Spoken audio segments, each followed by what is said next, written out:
Youth Congress Chendamangalam മണ്ഡലം അവതരിപ്പിക്കുന്ന Shri Pramod B Menon memorial ever rolling ട്രോഫിക്ക് വേണ്ടിയുള്ള all Kerala sevens flood light football tournament January 19 മുതൽ 26 വരെ നടക്കും.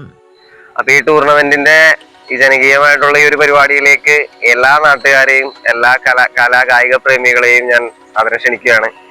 എല്ലാവരുടെയും സപ്പോർട്ട് കൊണ്ട് തന്നെയാണ് നമുക്ക് ഇത്രയും വിജയകരമായിട്ട് ഈ പരിപാടി 3-ാം വർഷത്തിലേക്ക് എത്താൻ നമുക്ക് സാധിച്ചിട്ടുള്ളത്. അതുകൊണ്ട് എല്ലാവരുടെയും സപ്പോർട്ടും എല്ലാവരെയും ഞാൻ ഒരിക്കൽ കൂടി സ്വാഗതം ചെയ്യുകയാണ്.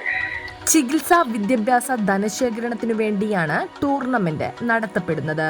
ചേന്ദമംഗലം മാറ്റപ്പാടം PGHSS ഗ്രൗണ്ടിൽ ജാനുവരി 19 വൈകിട്ട് 7 മണിക്ക് പ്രതിപക്ഷ നേതാവ് VD സതീശൻ MLA ഉദ്ഘാടനം ചെയ്യുന്നു.